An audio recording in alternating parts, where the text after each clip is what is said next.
era globalisasi dengan mengedepankan rasa persatuan dan kesatuan. Inti dari keindahan adalah kesatuan dalam keberagaman, dikutip dari perkataan Louis Sumerset.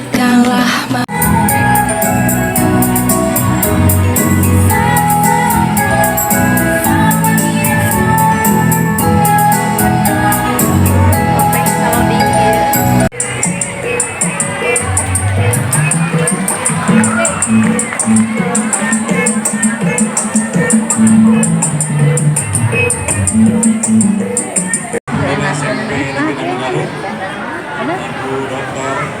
Enti MAG yang sudah hadir di tengah-tengah kita, Bapak dan Ibu Guru beserta tenaga administrasi sekolah yang saya hormati, anakku sekalian yang Bapak kita pegang Pancasila, ayo kita jaga untuk Indonesia, bersatu dalam perbedaan, berpegang tangan dan berlari, singkirkan egomu oh kawan, demi negeri ini.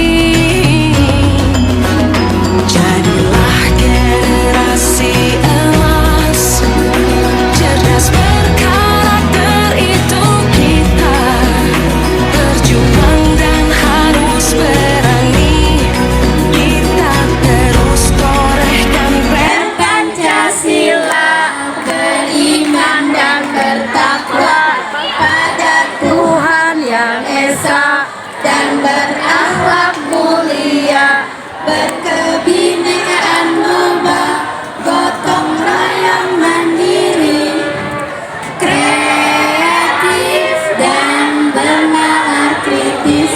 Terima kasih untuk semuanya. bernafas dalam sila-silanya, kita belajar Pancasila, ayo kita jaga untuk Indonesia,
untuk mencuri air minum, namun cantik mandi di pantai. Karena terpesona, ia lantas memanjat pohon di Tanggur dan melempar buah di Tanggur ke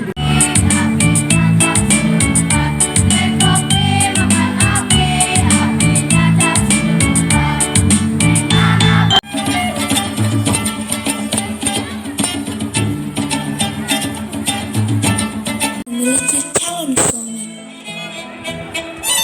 Pada akhirnya, sang raja turun tangan untuk mencarikan calon suami bagi ketujuh putrinya. Sang raja menggelar sayembara untuk mencari pemuda impian bagi ketujuh putrinya. Pengawal kerajaan segera mengumumkan sayembara itu kepada seluruh rakyat.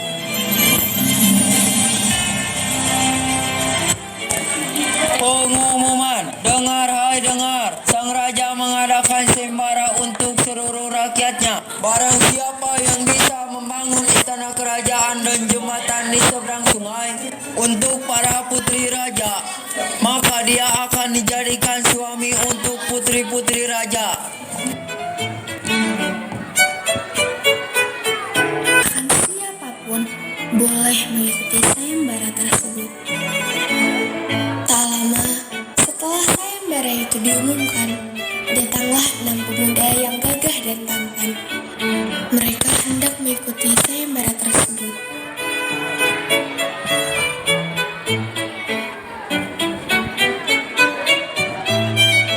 Paduka Raja, kami hendak mengikuti sayembara yang Paduka adakan. Baiklah, silahkan kalian buatkan istana untuk putri-putriku.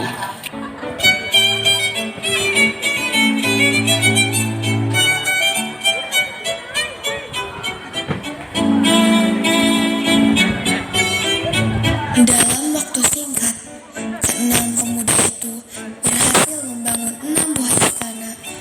Belum berakhir, semua yang hadir masih menunggu satu orang pemuda lagi untuk menyelesaikan tantangan membuat istana dan jembatan.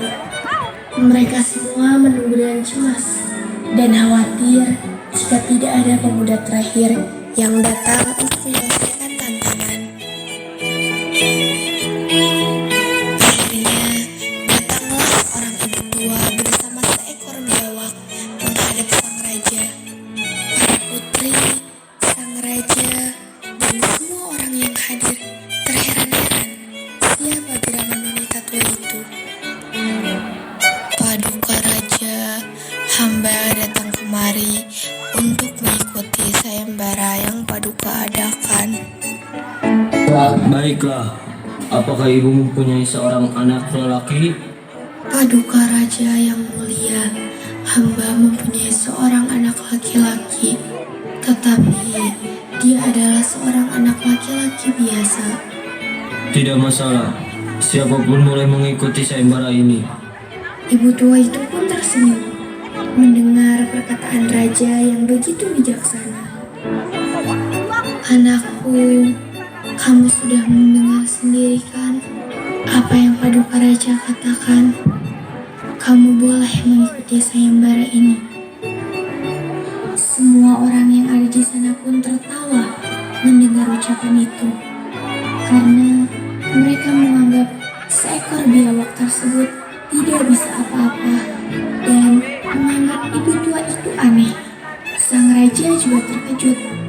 Bagaimana seorang manusia bisa Apa benar biawak itu anakmu yang akan mengikuti sayembara?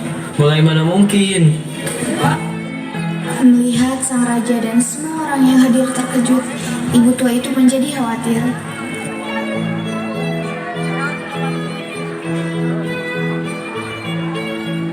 Bahkan siapapun boleh mengikuti sayembara ini. Apakah Paduka ingin menarik ucapan Paduka sendiri? Sang raja tampak bingung. Dia terdiam sejenak mendengar ucapan ibu tua itu, lalu berkata, Benar, pantang bagiku untuk menarik ucapanku. Kau boleh mengikuti sayembara ini, biawak. Biawak pun langsung bekerja membangun istana.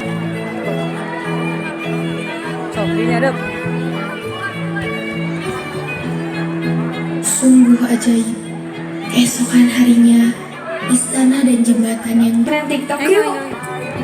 Tren apa? Tuh loh, tren TikTok yang banyak banget, yang lagi tren banget loh sekarang. Cari-cari aja yuk.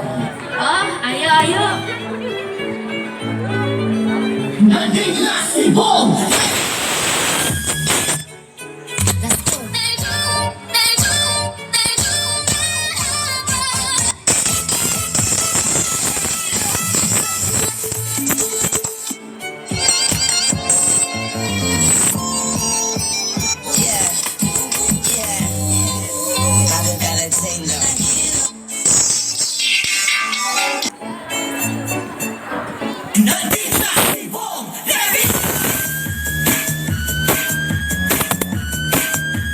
Bong Revilla po, number 16 sa balota.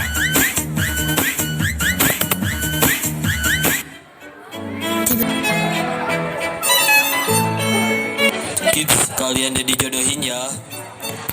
Hah? Dijodohin? Raja pun mulai berdiskusi dengan ketujuh putrinya. Dia mulai bertanya kepada ketujuh putrinya. Wahai putri-putriku yang cantik kayak Nikita Willy. Jadi mau bertanya, siapa di antara kalian yang bersedia menjadi istri dari biawak yang mengikuti sayembara ini? Dedi, maaf, aku tidak bersedia untuk jadi istri dari seekor biawak. Aku juga tidak mau. Apa-apaan sih? Masa aku dijodohin sama kadal gede? Strawberry, mangga, apel, sorry gak level. Keenam putri raja menolaknya, kecuali si putri bungsu yang bersedia menjadi istri biawak demi menjaga kehormatan dan nama baik ayahnya.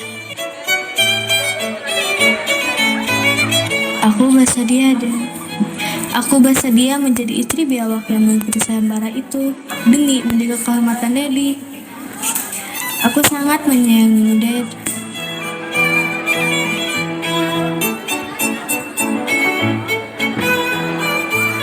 Akhirnya, kerajaan menggelar pesta pernikahan untuk ketujuh putri.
Dan suaminya pergi ke kamar masing-masing. Begitu pula si bungsu. Dia segera masuk ke kamarnya dan meletakkan biawak suaminya di sudut kamar. Keesokan harinya, putri bungsu terkejut melihat seorang pria tampan yang tidur di sampingnya. Putri bungsu pun menjerit ketakutan. Hah? Who are you? Siapa kamu? Kenapa kamu ada di kamarku? Pengawal! Tolong! Nyante kami, ini aku suamimu. Hah? Suamiku? Putri bungsu tidak percaya dan tetap berteriak memanggil pengawalnya. Pengawal! Para pengawal yang mendengar segera masuk ke kamar putri bungsu. Kenapa putri? Tidak ada pria. Hal ini sering terjadi hingga beberapa malam. Tetapi kini, sang putri bungsu tidak takut lagi dengan kehadiran pria tampan tersebut. Sayang, kenapa kamu bisa berubah jadi kayak King Hasan? King Hasan siapa sayang? Itu loh yang suka ada di Indosiar.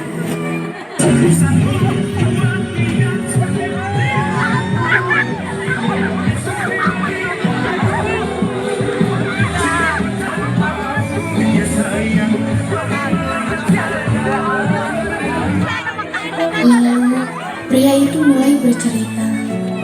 Begini sayangku, aku ini sebenarnya manusia biasa, tetapi aku terkena kutukan.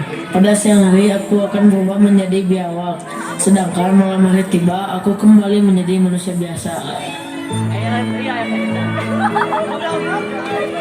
Suatu hari, putri bungsu menghampiri sudut kamarnya. Dia menemukan kulit biawak yang dikenakan suaminya ketika hari menjelang pagi. Sang putri pun tiba-tiba mendapatkan ide untuk membakar kulit biawak tersebut.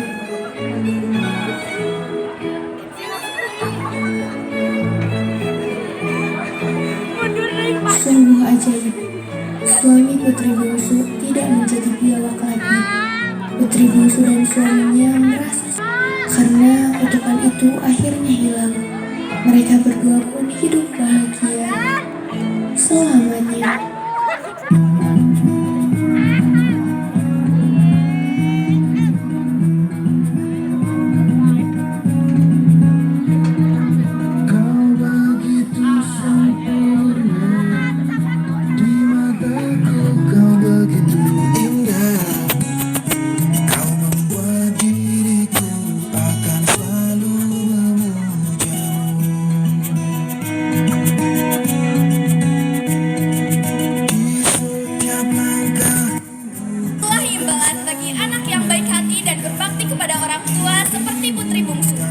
Dia justru mendapatkan suami yang paling tampan di antara keenam.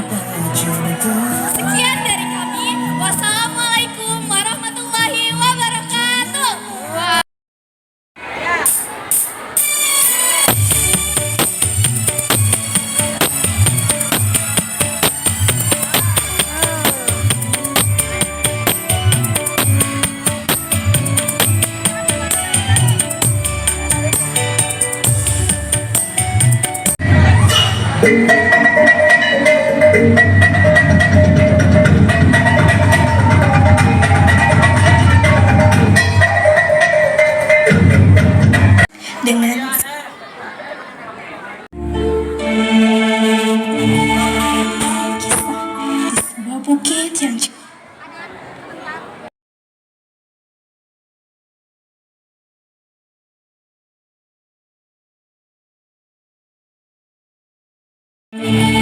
Dengan kisah di sebuah bukit yang jauh dari kota di daerah Kalimantan, hiduplah seorang janda miskin dengan seorang anak gadisnya.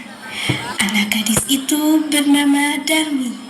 Rupanya sangat cantik jelita, namun sayang ia mempunyai perilaku yang amat buruk. Gadis itu amat pemalas, tak pernah membantu ibunya melakukan pekerjaan rumah. Kerjanya hanya bersolek setiap hari. Segala permintaannya harus dituruti. Setiap kali ia meminta sesuatu kepada ibunya harus dikabulkan, tanpa mempedulikan keadaan ibunya yang miskin. Setiap upah hasil berdagang dari sang ibu dengan alasan agar selalu terlihat cantik. Hingga suatu hari sisir yang Darmi gunakan patah. Darmi pun kesal dan berteriak marah kepada ibunya.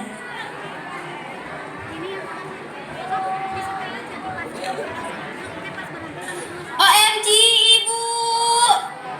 Kenapa, Nak? Ibu, sisir yang biasa aku gunakan patah. Tolong beliin aku yang baru dong. Sama perhiasannya juga deh sekalian. Maaf, Nak, Ibu hanya mampu membelikan sisir saja, tidak dengan perhiasan baru.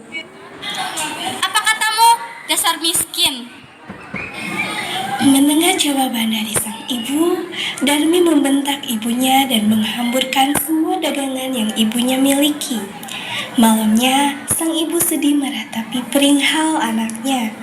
Akan tetapi, demi kebahagiaan Darmi, dia rela mengambil semua tabungan yang selama ini dikumpulkan sedikit. Bukan harinya, sang ibu mengajak Darmi pergi ke pasar untuk menjual sayur serta membelikan barang yang diinginkan Darmi.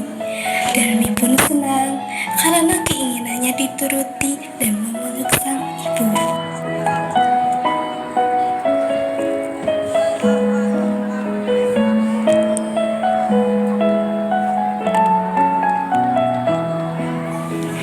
Selama perjalanan, Darmi tidak mau membantu membawa dagangan ibunya. Di tengah perjalanan, Darmi jatuh dan berteriak kepada ibunya.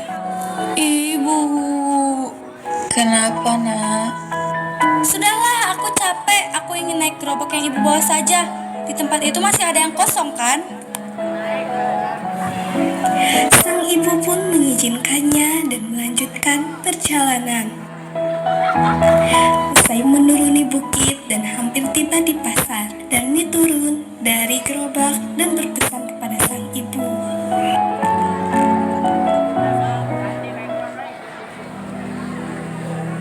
Sebaiknya kau berjalan agak jauh dariku. Tapi kenapa nak? Hai, sudahlah, ikuti saja perintahku.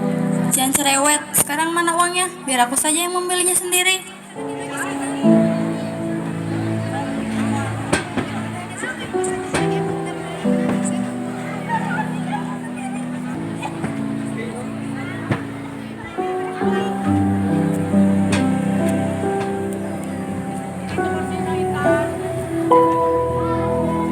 Saat di pasar, ibu bertanya kepada Darmi karena ia memilih perhiasan sangat mahal. Ingin kau beli? Hei Nona, apa itu ibumu? Jika benar dia ibumu, biarkan dia yang membelikan perhiasan untukmu. Are you kidding me? Ibuku tidak jelek, tua, apalagi sudah bau tanah seperti dia. Mendengar perkataan anaknya, sang ibu terkejut. Dia hanya bisa terkejut sambil menahan air mata. Setelah mendapat perhiasan yang berada tak jauh dari tempat itu, saat sedang berjalan, tak sengaja seorang pemuda menabraknya. Aduh, apa sih? Gak punya mata ya? Si pemuda hanya bisa terdiam dan tertunduk malu. Orang-orang mulai berkerumun melihat. Sang anak menengok melihat ibunya dengan tatapan marah, seolah memberi isyarat agar tidak mendekat. Melihat itu, sang ibu pun mengurungkan niatnya.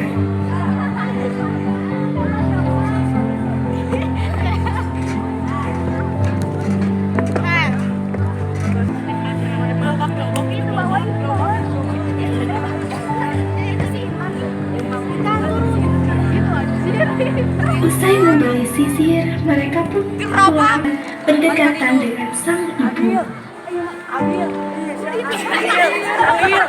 Dalam perjalanan pulang, mereka bertemu dengan beberapa pemuda. Hei manis, kau nampak sangat cantik. Berbeda dengan gadis-gadis di sekitar sini. Kalau boleh tahu di mana tempat tinggalmu? Tentu saja aku cantik. Aku selalu merawat tubuhku. Melihat anaknya dikelilingi oleh beberapa pemuda, sang Apa kata ibumu? Hei, dengar ya. Ibuku lebih cantik daripada wanita tua itu. Dia bukan siapa-siapaku. Dia hanya pembantuku.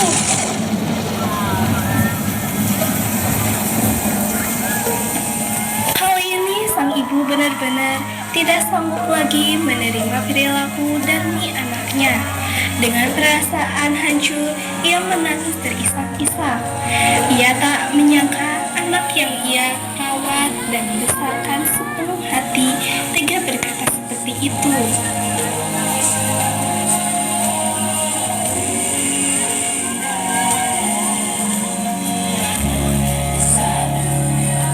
Kemudian, sang ibu bersumpah berdoa memohon kepada Tuhan.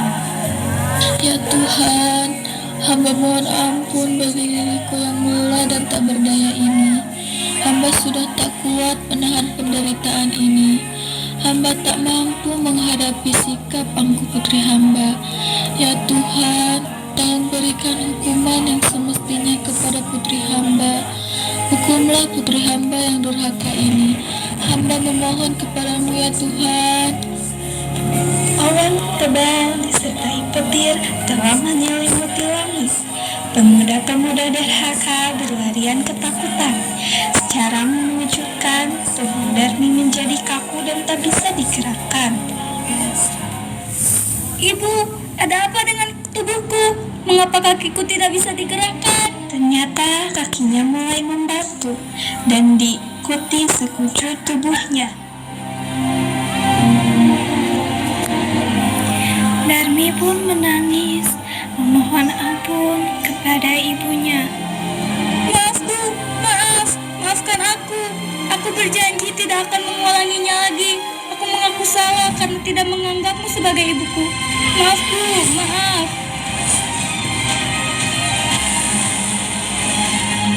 Akhirnya sang anak berubah menjadi batu. Sang ibu memeluk batu tersebut dan dari batu tersebut terus keluar air mata Darmi. Semua penyelesaiannya telah terlambat. Dia telah menerima hukuman karena menjadi anak yang durhaka.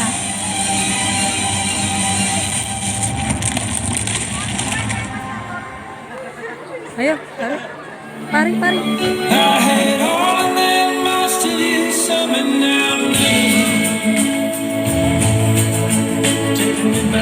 Baru saja kita saksikan cerita yang membuat batu menangis dari Provinsi Kalimantan Selatan.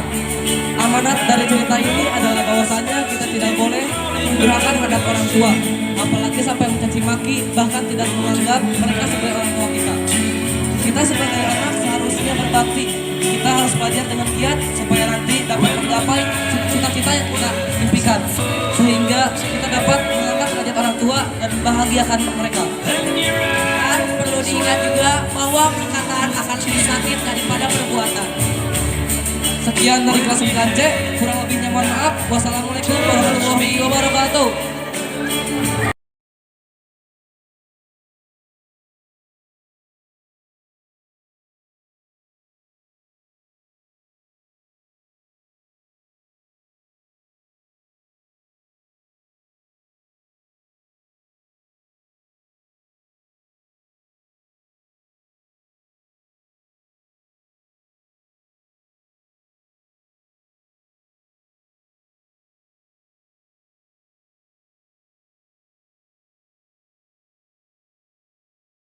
Yaitu Bungong Jempa yang dibimbing oleh Bu Elan Nurjana dan Bu Siti Aisyah. Bungong Jempa adalah bunga cempaka.